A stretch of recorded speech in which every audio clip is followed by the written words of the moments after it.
Josue Pavon. He is Sherrod Blakely. We got Bobby Manning going to join us in a little bit.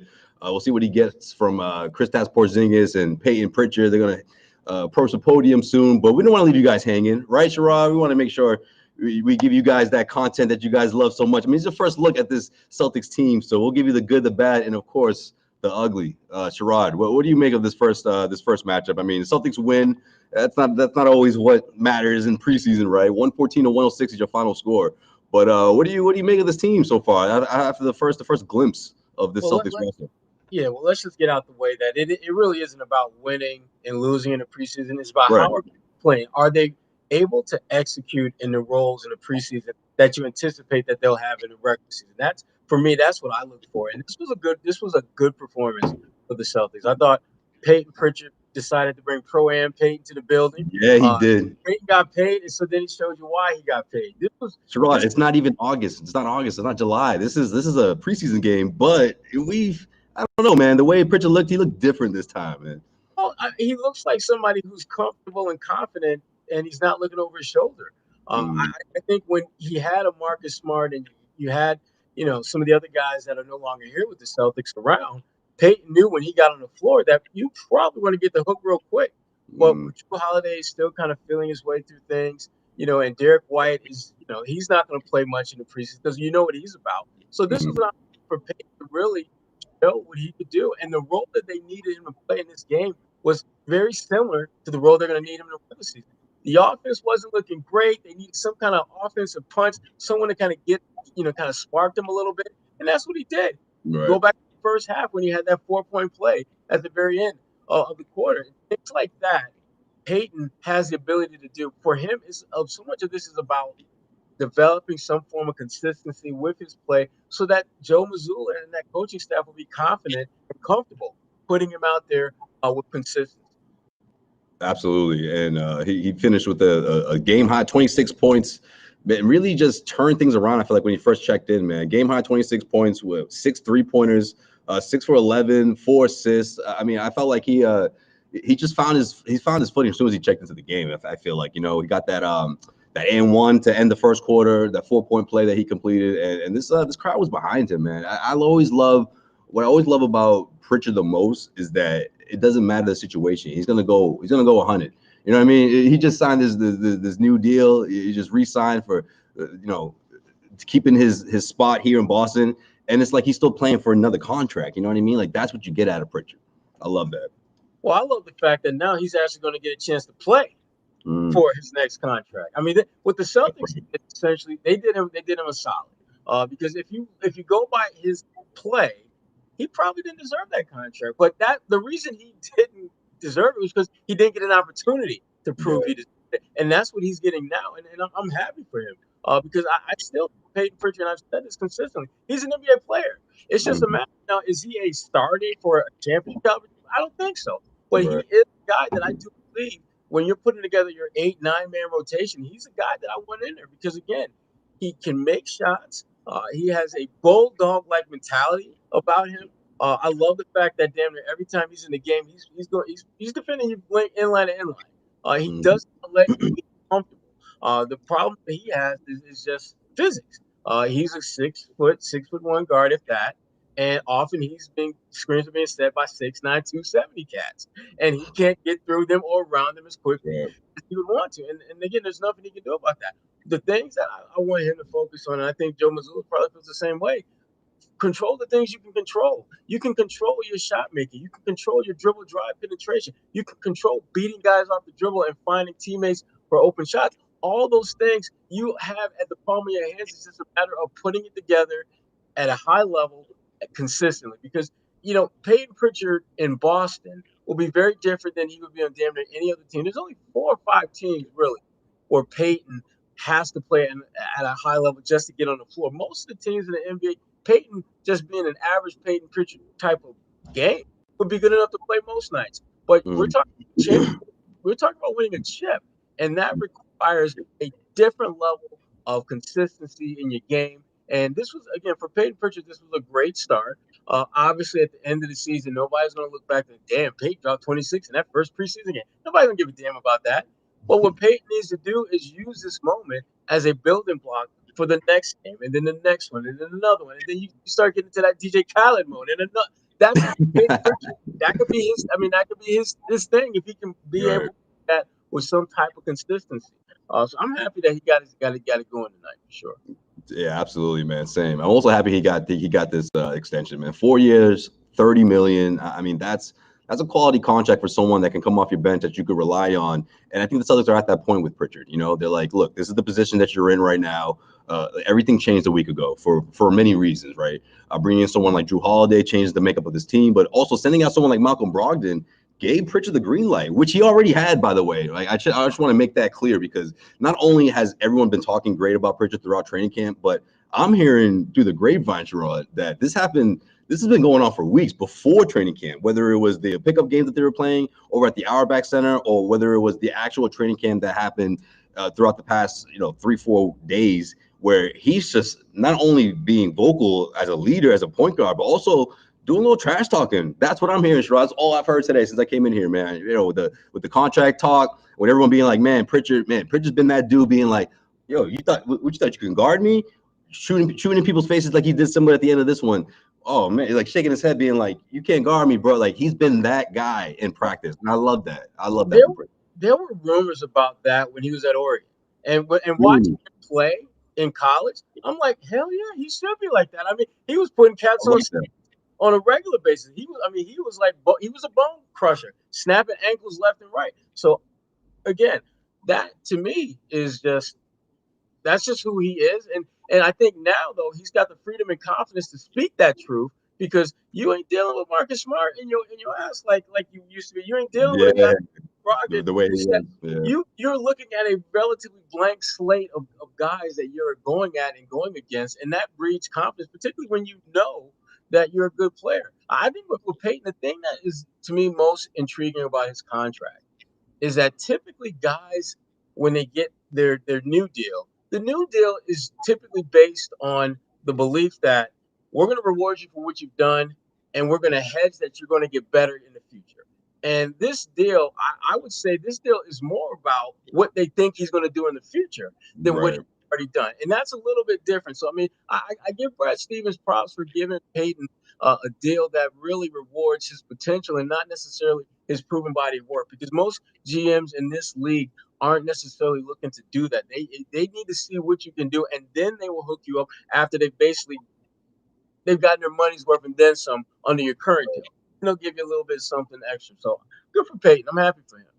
Absolutely. And of course, head coach Joe Mazzulla spoke about the extension. Here's what he had to say about Peyton Pritchard. In just the strides he made, a lot of talk about just how great he looked in camp. What did you see out there tonight from just those strides he made over the summer? Yeah, I mean, what you saw tonight and what you'll see throughout the year is just his mindset and his professionalism to just be prepared over the last 3 years. And guys like him, they get rewarded in some capacity. And as I said before, like, we're going to rely on him to give us another layer of toughness, another layer of physicality, another layer of playing with the right mindset. And, you know, that whole unit, really. I mean, O'Shea, Lamar, Luke, Banton, Sam, like, those guys have to be able to understand what's going on in the game and what we need at a particular time. And so they knew it was a close game, and in close game situations, the more physical team wins, the team that gets more rebounds, and the team that executes. And so credit to them, and that's going to be important that they do that throughout the year. You got to have dogs. Yeah, man. He's got to be one of those guys. He's got to be one of those guys, one of the first guys off the bench, and one of those guys that you can rely on for energy, for being that point guard, secondary point guard, and of course buckets, right? And that was the case. 6 3-pointers in this one, and he made it look easy, man. Like, hand in his face. This wasn't wide open threes. This wasn't stand in the corner and we'll find you type of threes, man. Like, he was giving it to him, man. And I feel like this is the type of game that I think the Celtics want to obviously build on. I mean, you're not expecting Pritchard to score 20 plus every single night, but his approach is certainly, he's already showing you signs of improvements compared to last year. Yeah, and that's what you want if you're the Celtics. You want to see growth.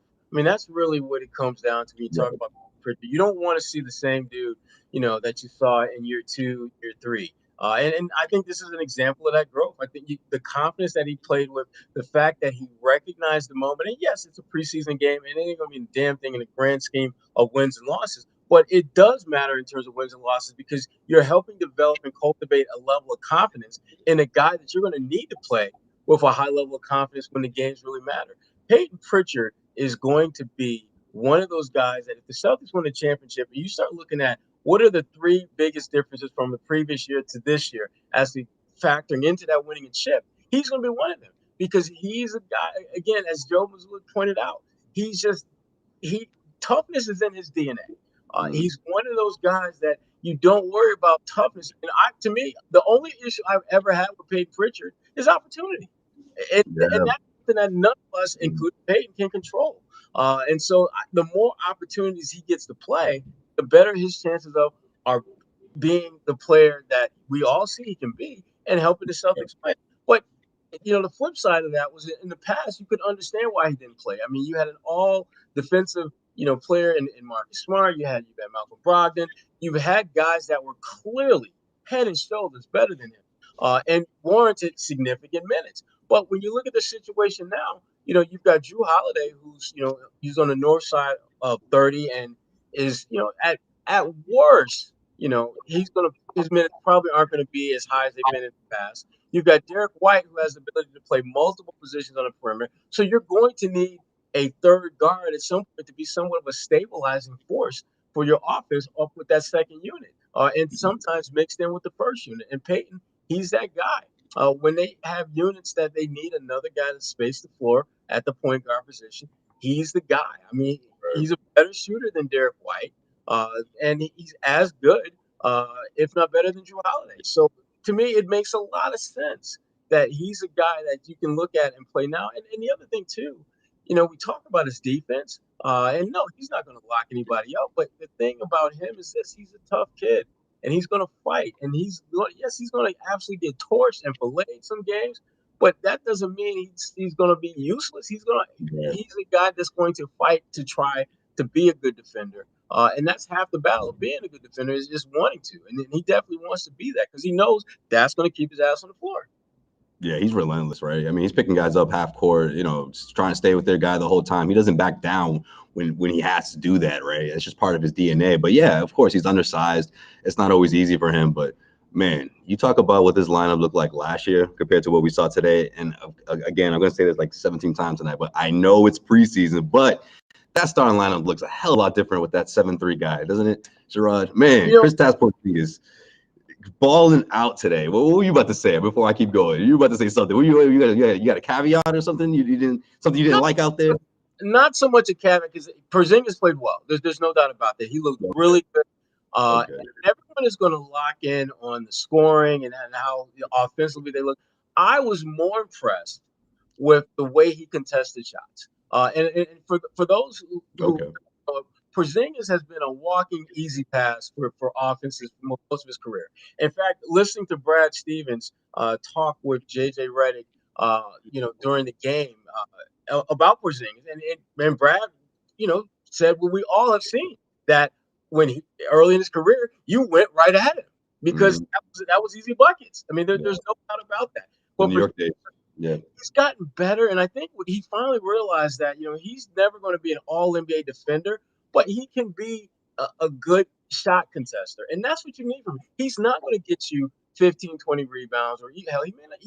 On a good night, he might get you 10 or 11. But the best thing he can do for you defensively, particularly in pick and rolls, is contest shots. Yeah. Stay close enough to where you can use that 7'3" length to make his shot more tougher for guards, and he did that a couple of occasions in this game. And that, to me, I was more impressed with his ability to just move a little bit than I was his shot making. Because him scoring 17 points, making his first 3 shots, that's what he do. I mean, he's always been a good scorer. Even on bad teams, good teams, didn't matter. Buckets was something that he was able to give you. But can he give you a little bit of stability defensively? Again, he's not locking anybody up. In fact, I would say that having Al Horford playing a big reason why you do that is so that you have at least one big, average to above average defender. And so that's why I think we'll see a lot of the double big lineup, in part because they want to make sure that Porzingis is not put in situations where his defensive liabilities are exposed. And conversely, you make a point of taking advantage of what he brings to the table offensively.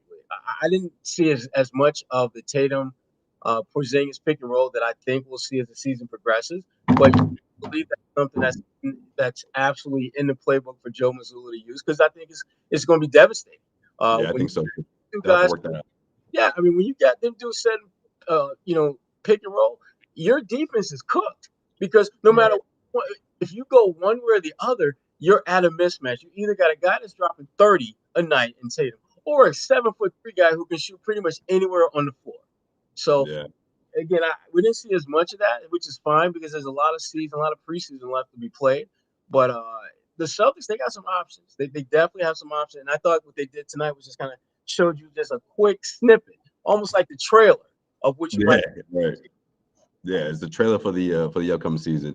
No doubt. I thought we would see a little bit more of that as well. We got a little bit of that from Derek White, though. I like that alley-oop in the first quarter, the one-hand slam. That was that's what he can do, right? He's not gonna jump quite up there like Rob, but the man's 7'3", right? I mean, that's the difference. And also, you said it. I mean, he can pretty much shoot from anywhere on the floor. I think that's something that the Celtics just didn't have last year. Never mind someone of his size, but someone that can knock down those mid-range shots. Obviously, can extend his shot to the behind the 3-point arc. But what you said about defense is also very important, and I think that kind of stuff is contagious when you're around. You're in a culture that's going to be the focus. And let's face it, he's never been on a team where he's not the guy who's the first, second, or maybe probably the third best. But you know what I'm saying? Like the last couple of teams I feel like he's been on, he's always been asked to be that guy, or at least 1A or 1B. And I feel like in this situation, he's comfortable with that, and that's going to encourage him to play defense, especially when you got all NBA guys who have that same level of intensity and around the same age, and you guys are all striving for one goal, right? All the same goal. I mean, when the guy came out here for shoot around, the standing ovation, I mean, he just seems genuinely happy to be here. And I know it's still early, but I never got that sense so quickly when he went to Dallas, right? Never mind New York, his rookie year, he didn't even go to the exit interview. He was so disappointed with how the organization was. I just feel like he just sees how things are just structured here, and he's way more comfortable to be in this environment. Absolutely. And again, that's a big part of embracing the fact that this is a new world. Right. For him. This is an opportunity for him to do some things that he has not been, frankly, capable of doing. He's never been in a situation where he was on a team that was a bona fide title contender. He's never been on a team where he was not the first or second option, which I think early in your career that might be problematic. But at this point, there's really not a lot left for him to do. I mean, he was an all-star once. He's been a leading scorer in this league, so no one doubts his ability to score. His defense, it is what it is. The only thing that he really can feel good about achieving and accomplishing is winning a championship. And when you join a team as good as he is, and you're like the third or fourth best option offensively, and now they've structured things in a way where defensively you're not the last line of defense in that front line. You've got Al Horford, who's a all NBA defensive player. You can't ask for a better situation. I was watching the ESPN broadcast, and they talked to Porzingis after the game, and you swear to God, they just won the damn. They just got out of the second round of the playoffs. Man, I think we lost you. He was genuinely happy. So, good for him.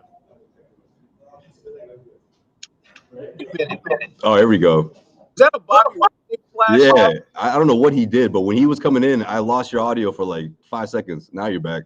Yeah, I was gonna say Bobby's gonna be here in a second.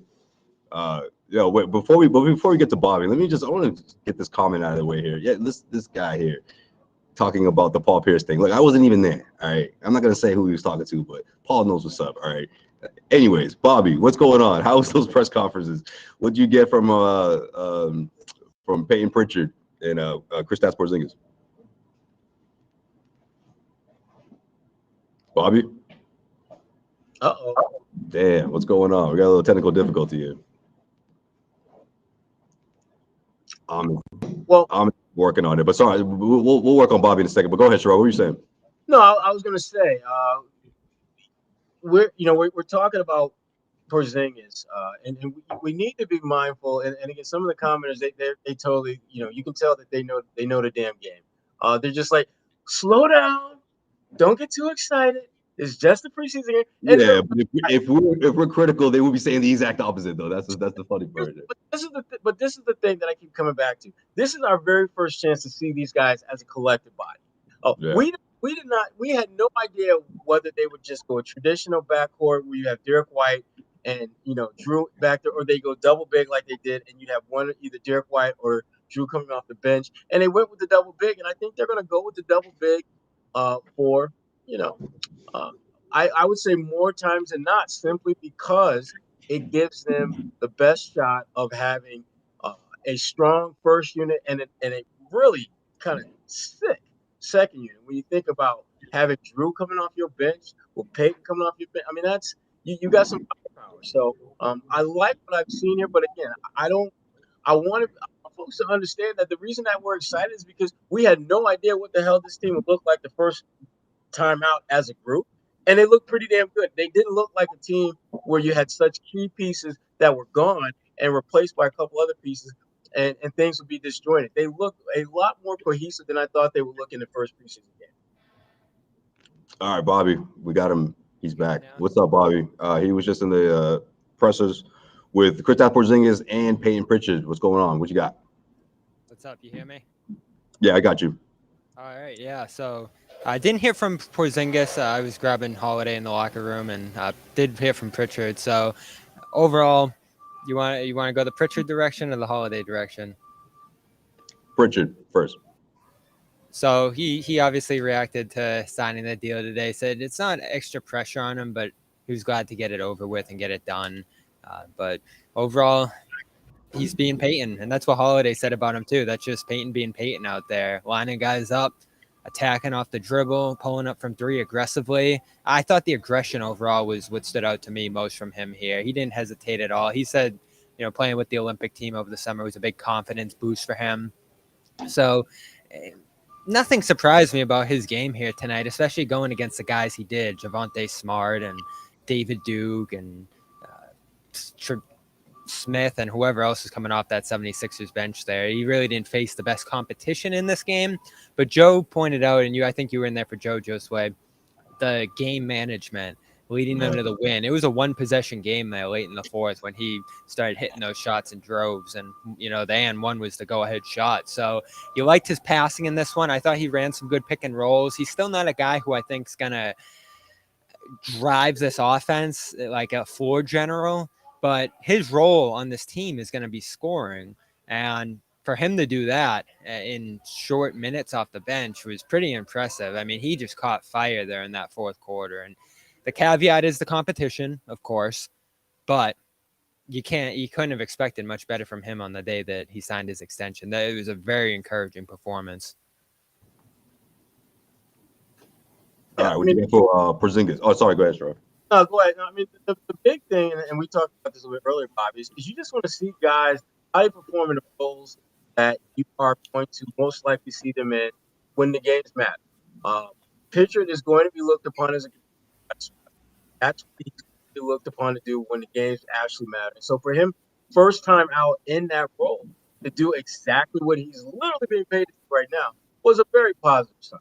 Now, is he going to get you 26 points every night? Hell no. We all know that ain't happening. But you know that when he's in the role that he's supposed to be playing, he can do that. You know that is in him. And so, again, for me, and my big thing with Pritchard is playing enough to where he has the confidence to take those shots, to make that impact. And I just thought that, the yo-yo that he was on last year as far as playing time didn't afford him an opportunity to get the kind of confidence that I think he needs in order to be an impact player for this squad. Yeah, and he should have had more assists. My guy Cornette did bullet for him a few of those role plays. Bobby, I want to hear that one more time because I wait. What did you say? My guy. It wasn't Cornette's best game. I'll give you that. He's got to catch those balls on the move. That he shot 3 feet. Yeah. Wait, is that why you beat up on that Twitter that tweet that came at you? I mean, it's 5 minutes pretty much when it matters there. I know, but I just thought it was funny. You had to say something. You couldn't let that slide. He's got quite a bit to prove here this year. He does. They're putting that backup big man position on his shoulders, especially in a game like this, Sherrod, where Al's starting, and I would not be surprised at all if on opening night, White's on the bench and Horford starts. I think Brad especially likes them playing double big. That gives them the most opportunity to play double big throughout the flow of the game. And this is something not many people are talking about, Sherrod. Al's only come off the bench 14 times in his career. And he said when he came back to Boston, I'd rather start. That's where I'm comfortable. And I asked him at media day if he still feels that way, and he kind of avoided the question. No, he said that's up to the coach. In other words, yeah. You already know the answer to that question. Why you asking? So we'll see. If Horford and Porzingis are starting together, they're going to need Kornet to perform in that second unit.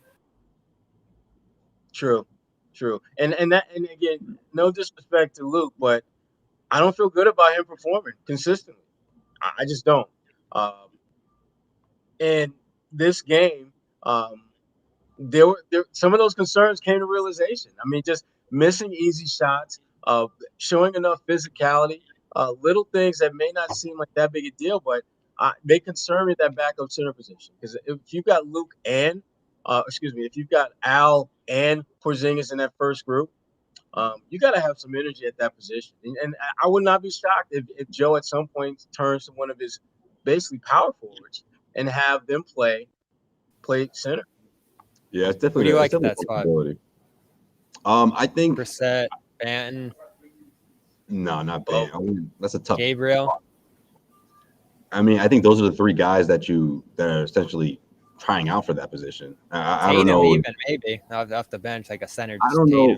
I don't know if Kornet will be the guy who locks that down all year long, but it wouldn't surprise me if he starts off like that. He's going to be granted that opportunity, but he's got to show some improvement. I mean, I don't think he's gone the other direction, but I haven't seen a whole lot of improvement so far. It's still really early, but you're wondering if he's going to make some sort of adjustments in this game throughout these preseason matchups. You know, I think this is a great opportunity for him to showcase himself and also, you know, maybe not make a set in stone that he's one of those rotation guys, but you want to be one of those guys, whether it's the ninth guy who, you know, if someone gets in foul trouble, you're going to see Mazzulla turn to right away. But he's got to prove it, though. He's got to show it to us. The challenge is he's matchup dependent, right? And I didn't think this was a great matchup for him against a Philly team that wants to fly and run up the floor and move. And without Embiid, they were a much faster team tonight, especially with Nick Nurse coaching them. So it showed that he can be challenged in those quicker, faster matchups. He's definitely matchup dependent against bigger guys. Like, it almost would have benefited him to have Embiid out there tonight. Oh, hell. I'm just saying the speed of the game, Sherrod. But you're talking speed of the game. I'm talking about the actual game being played. Sherrod, last year they played Philly at the Garden. I don't remember if he started, but Al was out, Rob was out. I want to say Grant might have been out too, or at least he was playing at the 4. Kornet played a ton of minutes in that game, probably 20, 30 minutes, and the Celtics won against Embiid, against the Sixers. Embiid was hungover that night. No, I'm just kidding. Yeah, I know. That's true. No, that was a good game. I know exactly what you're talking about. But, I mean, I just think Oh, Griffin must have started, right? He was always starting those games. So Kornet came off the bench and they won. Kornet came off the bench, yeah. I just wonder if I don't want to say this this moment is too big for him, but when you're you know, in the middle of the game and the way things are, the intensity that everyone's been talking about through training camp, I wonder if he's just trying to match that. You know what I mean? Maybe it's a mental thing. Maybe it's something that he's just still trying to figure this. I mean, the team has changed in a big way, you know, and I do think it affects him in a way because of how they want to play, how they want to improve their defensive identity. So it's a big spot for him. He's got to show that he can keep up with these guys and be that he can earn valuable minutes and someone that Mazzulla can trust. I think Mazzulla has some trust in him. I think he likes the way when he's positioned on defense, getting to certain spots. You know, maybe the timing's not completely there sometimes or all the time. So I do think that he's continuing to show potential, but he hasn't convinced them yet. Right, if that makes sense. He hasn't locked down a rotational spot yet. He's not the first guy you think of when you're like, man, this team needs a big that they can rely on coming off the bench. You know, you're not quite sure yet. You have to wait. He's got to prove that, in my opinion. Yeah, and he's going to get opportunities based upon the way the Celtics are putting together their rotation. So very different than Peyton Pritchard's situation, where Peyton really didn't get many opportunities to prove what he could do. Cornette's going to get that. But at some point, you can pretty much take it to the bank. Mazzulla's going to move on and give some other guys some opportunities. I mean, we haven't talked about Josue Pavon, who I thought, in his minutes, I thought he gave him good minutes. He almost had the dunk of the night. Ooh. But you know what? I don't know why the hell Joe challenged that. There was no way in hell that was going to get over. I mean, he had an arm in the dude's neck when he dunked on him. That was athleticism, man. What you mean? Preseason, just let it go. Let him play. You know what? Anyway, that's another story. Lamar Stevens too. He had a big dunk, some good energy. He was trying to make the squad too. I thought both of those guys looked really, really good in the limited minutes they had in. And again, if Joe makes a decision to go with kind of a small ball lineup and maybe have that backup center be like basically a 4, similar to what they did sometimes, I think, with Grant, Lamar Stevens would be in that conversation. Brissett would be in that conversation. And if you're the Celtics, you may not necessarily need a physical big to get by. It would be great to have one. I wish they had another one. I really do. But if you don't, then go with young, high-energy athleticism guys that can just kind of force, the offense to scramble a little bit, and things like that. And that may be the way to go if they can't somehow between now and the season or some point during the season get a guy that can be physically imposing and give them that kind of that physical anchor that they would ideally want to have. Yeah, see, that's why I don't know. I wonder if that ultimately leaves Cornet out of the mix. Maybe these guys show that that's a better alternative. That's a better way of playing, right? Whether it's Brissett, whether it's just going smaller in general. The starting lineup. I mean, and Joe Mazzulla talked about it after the game, right, Bobby? This is a lot of that had to do with just Jrue Holiday just arriving to Boston last week. Wasn't quite sure if he wanted to start him, but I mean, this double big lineup that he put out there, it does create a lot of problems for opposing teams, if you ask me, because I think Porzingis changes a lot of what they're able to do on offense, and you still have Al Horford in that front court, right? And of course, this is my question. One thing I wanted to bring up was what Derek White looked like, out there as the point guard. I thought Maxey did a good job staying in front of him. I thought he challenged him a lot. It kind of forced him to do things he didn't want to do, made him a little uncomfortable out there. What did you guys make of that? I mean, if Derek White is to be or has a chance here to lock down a starting spot here, how do you feel as him being that main guy, the key distributor? I'd rather have Jrue running the show. Same. And that's no knock against Derek. It's just that Jrue has done this. He has done it playing with arguably the best player, freaking 2-time MVP. And the thing about Jrue as a playmaker that I think often gets overlooked is people say, well, you know what? He played with Giannis, so he didn't really have the ball in his hands that much. But the dude, you got to understand something. Jrue has averaged better than 6 assists all but 2 years out of 14 he's been in the league. And 7 last year. His best, no disrespect, because y'all know how I love him with Marcus. Y'all know that. Marcus last year averaged 6.3, and that was like the pinnacle. Jrue, that's average. How are you doing with this? That's an average year for Jrue. And so to me, an average season for my elite defensive on-the-ball defender is give me 6 assists a game, yeah, I want him with that first group. Because I think Derek gives you a great second unit option. And you put him and you pair him with Peyton, and you get like I said, I think that Joe is gonna be experimenting for, I would say, at least the first quarter of the season as far as the double big or just go in a more traditional 2-guard backcourt. But again, it's one of the awesome things for the Celtics to have that as an option, because I think they have the ability to win both ways. It's just a matter of figuring out which unit to go with against which. So, Sherrod, I was going to ask you about that, because it does seem like we're poised, and I wrote it last night on CLNS Media.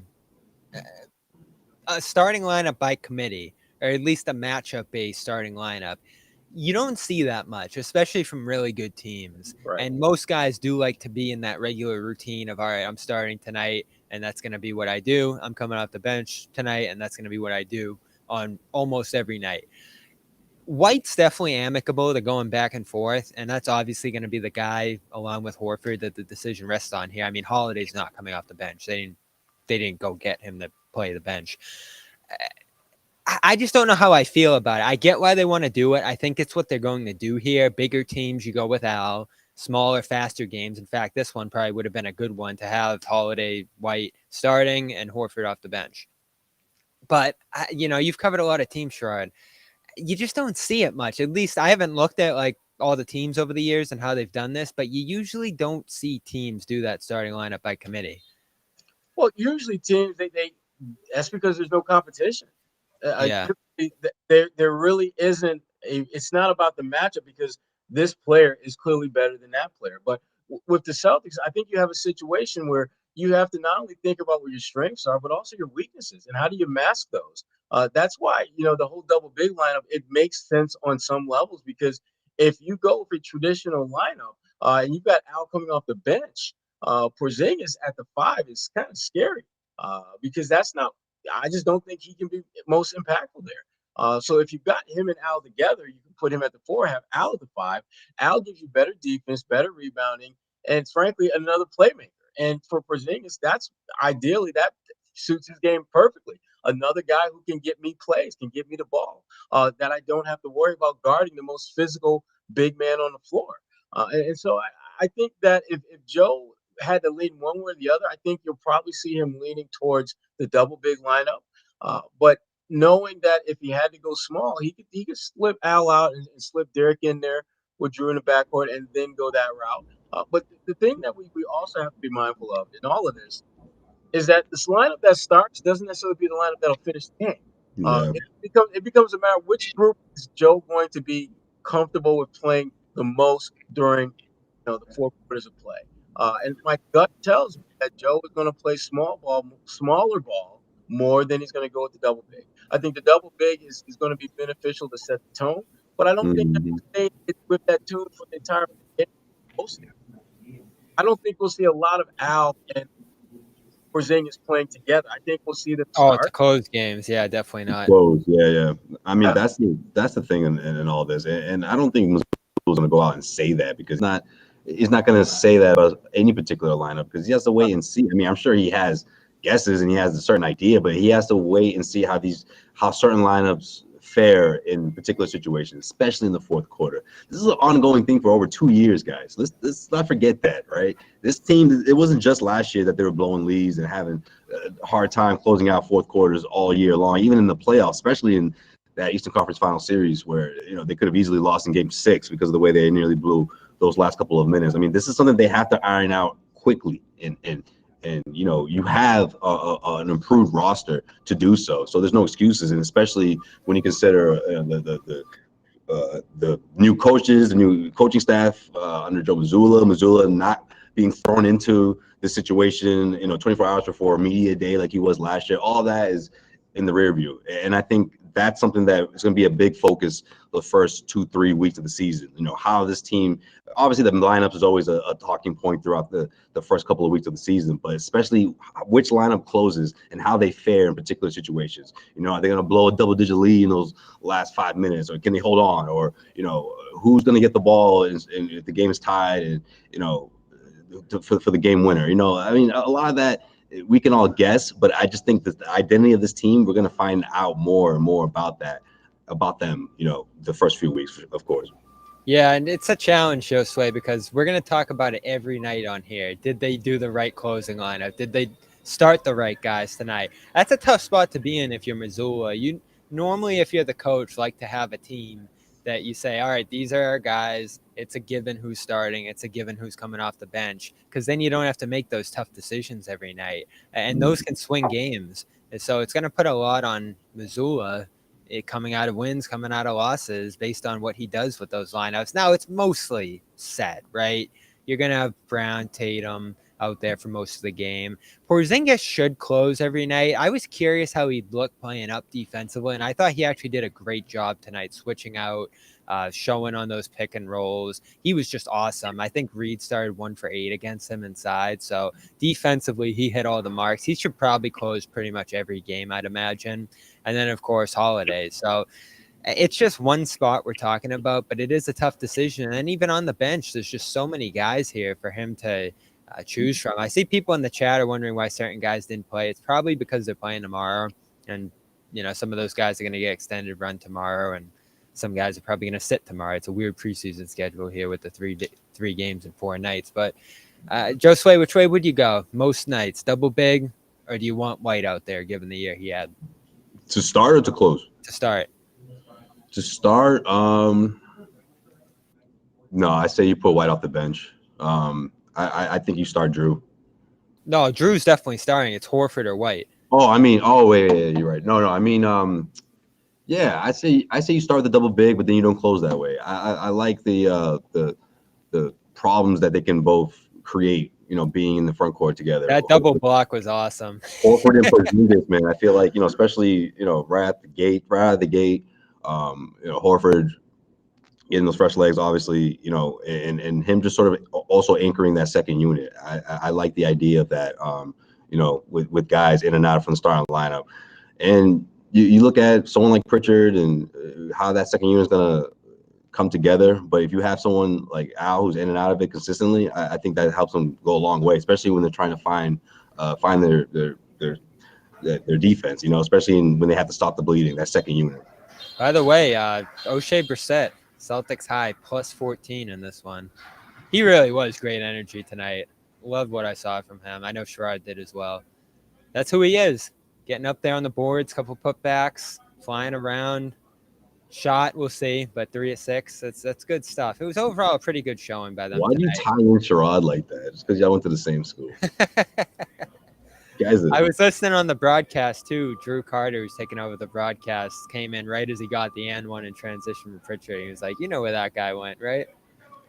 So he did get on? I was confused as to what was happening. He came on the second quarter and talked a little bit. He'll do the call tomorrow in New York. I feel like he was getting like the grand tour, and then people were confused because we saw Mike here. So, okay. Yeah, no, they interviewed him during the second quarter on the call there, and he'll do the road games this week. So exciting to see. I went to school obviously with him. I'm sure some people saw him on the broadcast tonight. He's great voice. He's got a great voice. So yeah, I'm sure not a lot of people know him around here, but he's been on ESPN. He's been doing some college football, and of course he went to Syracuse, where most of these play-by-play guys came out of. So Gorman made sure to tell him, though, not everybody came from Syracuse. That's right. Tell him, Mike.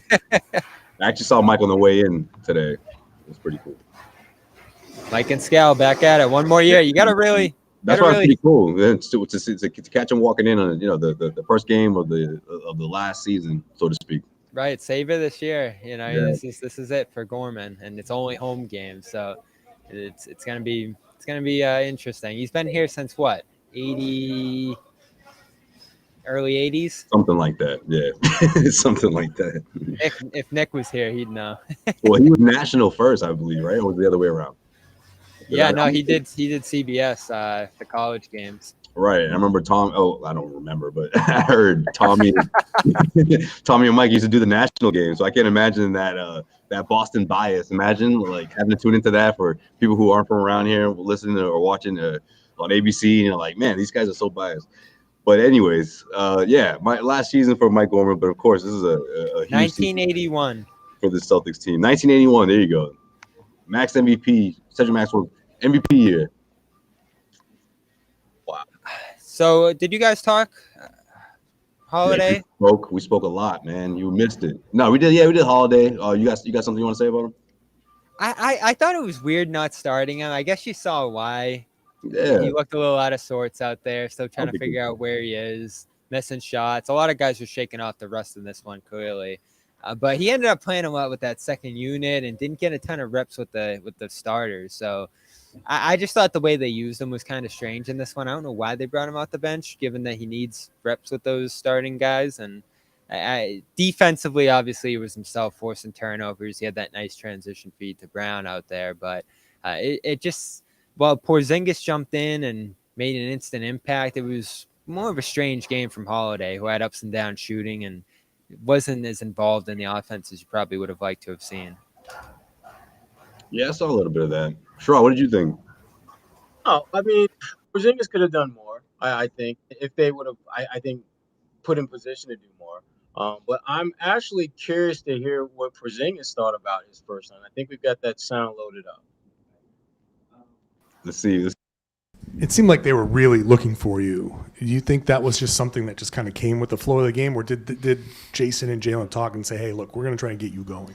No, I think it kind of came natural. I think so. I think it's a big problem for the other teams to guard me and pick and roll with those guys, or pick and pop, and we could just play off of each other, handoffs, backdoors, all that kind of stuff. I think it's just really, really hard to defend, and a lot of those times they draw so much attention that it opens the game up for myself, and I think that's what happened early on, and I think, as I said, the more time we get together playing, the better reads we'll make off of each other. He's right.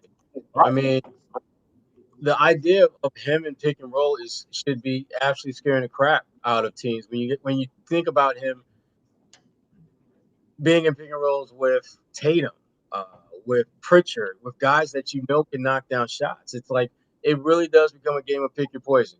Are you going to leave the 30-point scorer and try to focus on the guy who's 7'3" who can knock down shots from anywhere on the floor, or are you going to stick with him and leave the 30-point scorer in an ISO situation or in a switch? It's a great problem that the Celtics, I think, are going to cause lots of teams to have this year. He was awesome. It was mesmerizing watching him out there. He's so fluid. The shot, he just fires it off so quick. That first one to start the game there, it just fired right out of his hands on the pass from Tatum. I love the dribble move to get by House. Took House to the ground with that. Dunked all over everybody. And then an alley-oop, obviously. So, like you said, they got him involved often. There's a lot of pressure coming from defenses when he gets the ball. So as the preseason goes on, I'd like to see him make out of that a little bit as well. And like I said already, the defense impressed me a ton. I wasn't sure what to expect from him on the perimeter, but he was able to get out to shooters and switches and pick and rolls and all that comfortably. And he's going to have to do that now that Robert Williams isn't here, and he's going to be the only center out there a lot of times. And he did that last year with Washington, probably his best defensive season ever. And it looks like he can be a real anchor for this defense. I mean, he's just so big out there. That really blew me away in practice and interviews. Don't do it. He's just so tall, and his arms go on forever. Bobby, don't do it. What are you about to say? Wait, don't get too excited. I think he had a good game, and I think he's not nearly as big a defensive liability as he's been billed to be. But I don't want him as my defensive anchor. Because if that's my anchor, we sink. He has to be. What else is it going to be? I guess true. I thought you were going to beg Bobby not to start comparing him to KG or something like that, but that's almost the same thing. That's what you just said. KG, Russell, stay away. All right, let's talk more about the Celtics' defense, but and right after this quick break, in 1 minute or so, our good friends over at Fanduel have a message for you guys. Of course, which you guys can win if you haven't won big already this weekend with the NFL games. Happen to action this NFL season with FanDuel, America's #1 sportsbook. Right now, new customers get $200 in bonus bets guaranteed when you place a $5 bet. That's $200 in bonus bets, win or lose. If you've been thinking about joining FanDuel, there's no better time to get in on the action. The app is so easy to use. There's a wide range of betting options, including spreads, player props, over-unders, and more. So visit FanDuel.com/Boston and kick off the NFL season. FanDuel, official partner of the NFL.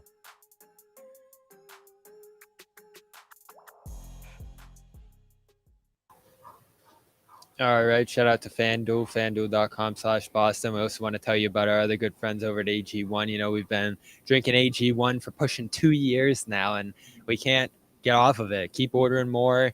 Keep racking up the supplies. The year supply. Incredible. Sherrod's got his travel packs over there. If you're new to the show, we've been talking about it for a while. It's one of our favorite products, AG1. It's 75 vitamins, minerals, adaptogens, probiotics, and more for your gut health, mental clarity, energy. It's just a scoop in your water each morning. They got some nice glasses to drink it out of if you do a subscription here.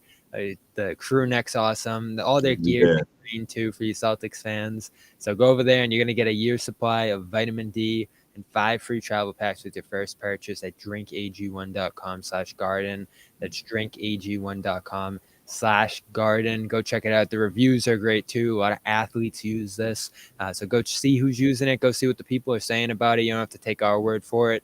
Amazing reviews over there and a great product. And like I said, you'll get some cool gear if you do subscribe, and just see if it's for you. Give it a shot. You'll get those free add-ons there just for trying it out. And again, appreciate them. Longtime sponsor of the show now, AG1. shrinkag1.com/garden. Let's talk defense, guys. Do you see? There's been a lot of talk throughout the preseason of Jalen, Jason going for all defensive team. Joe said, "I love defense" a couple of days ago. They're trying to make that their identity again. Did you see it out there tonight? Like he was forced to say it. Yeah, like come on, you should love defense. No, I mean that's what this team should be. Like that should be the goal. Like Tatum and Brown need to be the ones leading that. And obviously there's going to be reinforcements. Guys like Horford, guys like Porzingis. But before you hopped on, Bobby, I was saying how telling Sherrod how that stuff's contagious, especially when you have all NBA players doing it, and especially at this level.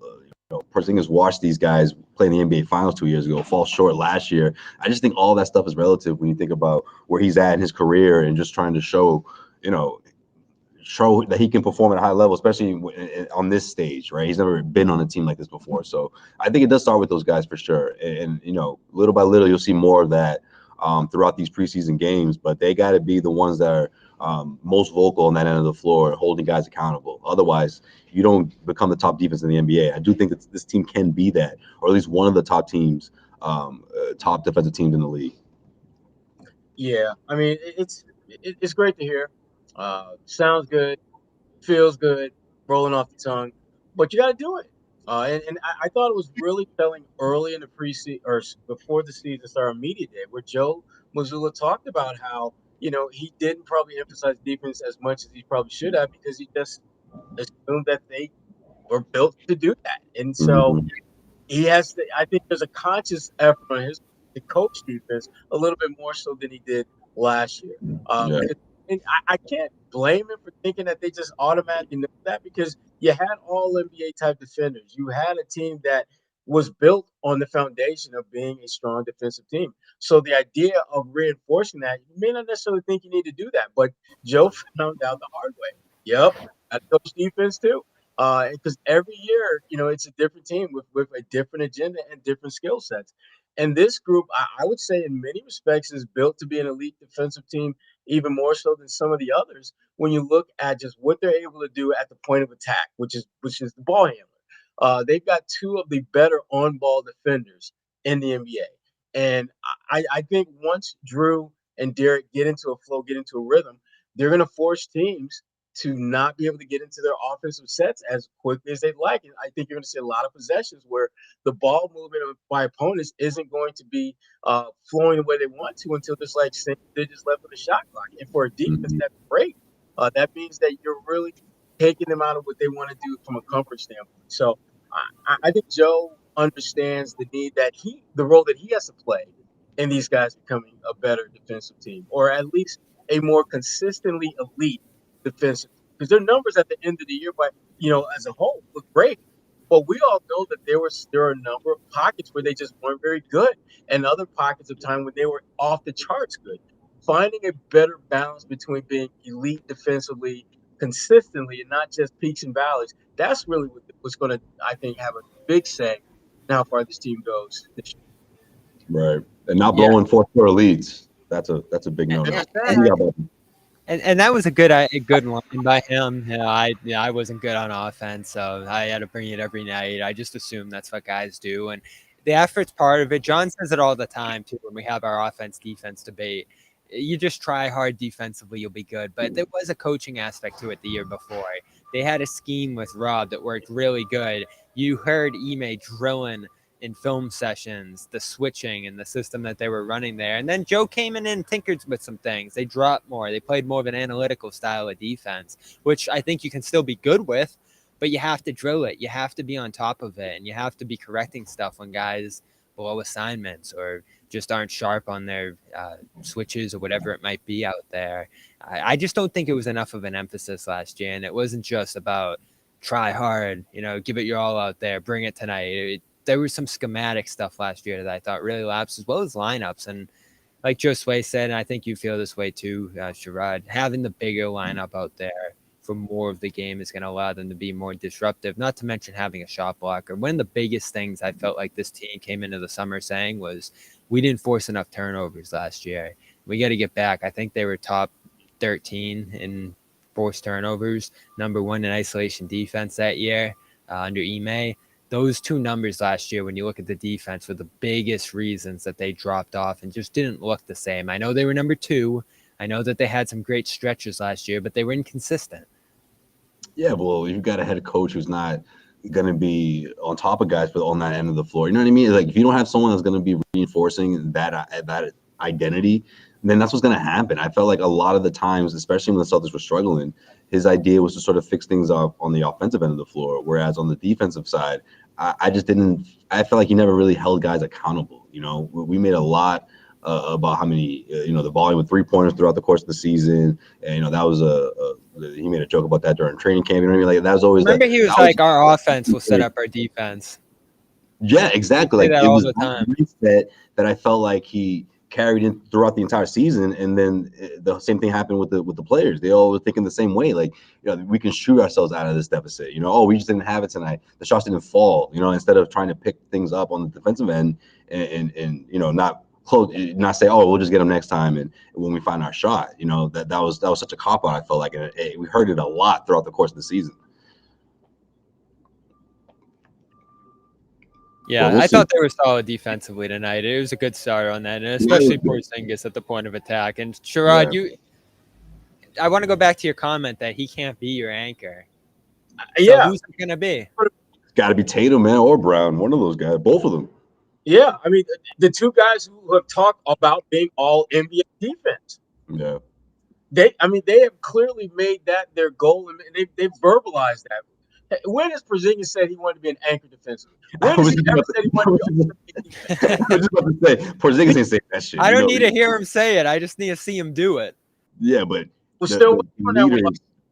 8 years of the game, we're still waiting on that one. And here's the thing. I'm not saying this to crap on Porzingis because I think he's a good player. But I also know that he's a player that has a very specific skill set and plays a very specific role. And anchoring my defense is not that role. And that's okay. That's okay because that just like Al Horford, your role is not to be my best scorer. Everyone on this team has a very clear role. And Porzingis is to be a solid defender and not necessarily my anchor. He can be solid. And I thought tonight was great. Before you came on, Bobby, I was actually talking about how that, to me, was more impressive than what he did scoring-wise, the way he defended. But that being said, I'm not banking on him to be my anchor defensively. I want either Al or Brown or Tatum, one of those three, or Drew. Drew one is of great those tonight. has to be. And Drew, I think, is going to be an important part of the defense because he's your arguably the best on-ball defender. JJ Redick on the ESPN broadcast talked about that. Among NBA players, they view Drew as the best on-ball defender in the NBA. And so that's the kind of guy with that type of credibility among players that should be your anchor. I mean, can you imagine, having a conversation where you're talking with NBA players and you talk about defensive anchors and they say, well, what about Porzingis? How do you think the reaction is that going to be? Like Josue's face right now. Exactly. And again, it's not that he's a bad defender per se. No, I get what you're saying. He's not a guy that should be your anchor, especially when you look at the guys that are around him. Right. That's all. I mean, that's why they essentially brought Drew Holiday in, right? Just to have a defensive anchor, have another guy or a guy that they know is already established. I mean, people can say what they want, before the trade, right? Oh, you haven't replaced Marcus. Oh, where are you gonna?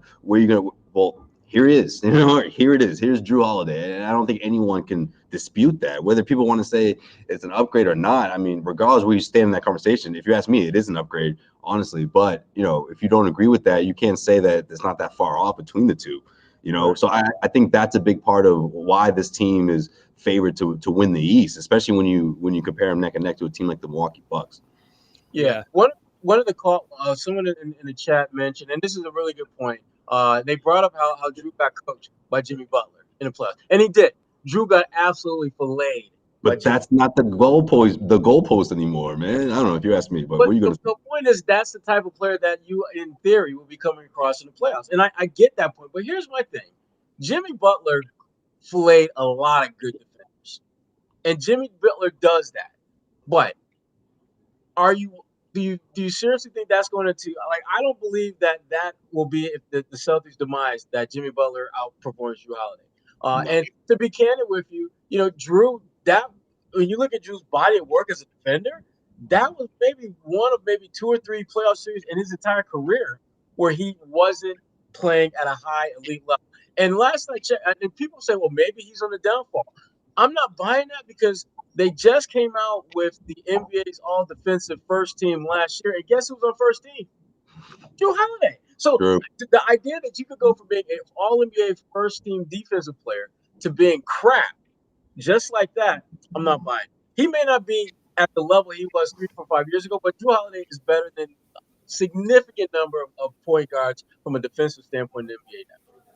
Yeah, and that's a worse team defense, too, in Milwaukee, believe it or not, because I know they were the #1 defense last year, but he was taking on bigger assignments because they don't have a lot of great perimeter defenders out there aside from him and Giannis. Maybe Bobby Portis, there's a couple, but they had more weak links. I feel like Holiday's going to be able to play on some weaker offensive players and help switch onto the best players and actions and attack off ball, which I thought he did a great job with tonight. I think he had 3 steals in this one, and he's the guy I want to look back on most when I rewatch this game and just see all the different angles he attacked from defensively. I thought he was great out there, and in terms of what they needed from him, Josue, I think they needed that quarterback out there who's going to direct everything and be at the front of their communication, because I don't know if Porzingis does that out there. It's a good question. Tatum, Brown, I don't think they traditionally did that in recent years. It was smart. And White's still working on his communication, too, as he tries to become a louder voice. But Drew's obviously the guy to me, the most obvious one, who would lead that defensive communication out there. So we'll see how that develops over the course of the preseason. Last one, I don't know if you got a chance to react to it, Sherrod, but obviously Celtics signed Pritchard to an extension today, $30 million over 4 years. What do you think of that deal? Great. I mean, it's a great deal for, I think, both sides. We talked a little bit about it earlier. And we like that.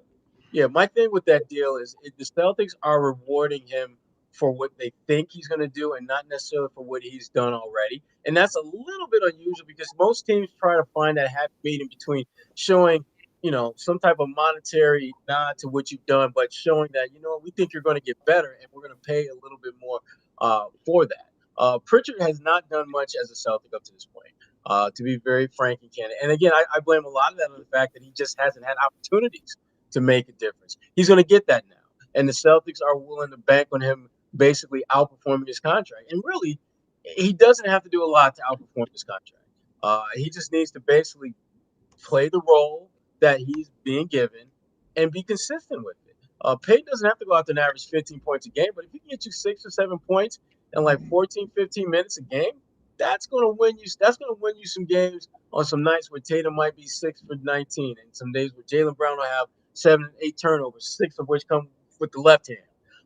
And that's another conversation that I'm not going to get into today. But I that left hand still looks a little bit wobbly to me. It's not nearly as tight a handle as I thought it would be. But that, again, we can talk about that another time because my gut tells me that we're going to have more games and we're going to be talking about that. I don't think that's. I don't know if that's the hand that he signed that contract with, though. I don't know. I know he did. All right, speaking of Pritchard finished with a game high 26 points in today's 114-106 win against the 76ers. Here's what he had to say after the game. Really good. I mean, just to be secure, lock it in, and then, be a part of a great organization, a great city. Obviously, I think this is the best basketball organization and city in the NBA. So it feels good. Feels good. So that was the contract. That was about the contract, but I'm sure it does. Damn it, $30 million. That's not about good for anybody. But yeah, look, Pritchard, like you said, Sherrod, this is about what he's going to do, and they believe in him. I think I don't think there's ever been that doubt. But like you said earlier in the show, there's just always been guards that were, head and shoulders above him in the depth chart, And trading Malcolm Brogdon away is a big part of that. He knew going in what this was going to be, and maybe the Celtics just said, "Look, let's just." This deadline is looming. If he starts cooking early, right, like he did tonight, and this carries on to the regular season, maybe he holds off those talks. So it's good for the Celtics to go ahead and come to a deal now instead of trying to head into negotiations with the competing teams that are offering him more money in the offseason. So it's good. I'd be interested in it. Obviously, it's neither here nor there, but if the Celtics didn't pull the trigger and get Drew Holiday, would Peyton Pritchard sign an extension? I'm not sure he would have. No, because at this price, Sherrod, this is a great price for them. Yeah, it's still a good price. But if you're Peyton Pritchard, if there wasn't a Drew Holiday, I get what you're saying. Yeah. You're like, wait a minit, this is what you're gonna pay your starting point guard? Okay, I get what you're saying. Yeah. You then become probably the biggest bargain basement, potential starter / backup point guard in the NBA. Yeah. And so at least Drew Holiday in the mix, you're coming off the bench in some capacity. But if he wasn't around, if you wasn't on this team, you might potentially start. It wouldn't be completely out of the question if there wasn't a Drew Holiday around.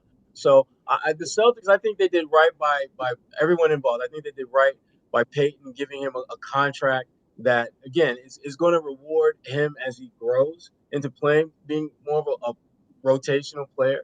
And for Peyton, the stability. I mean, he's a late first-round pick. He was a 26th overall pick in 2020.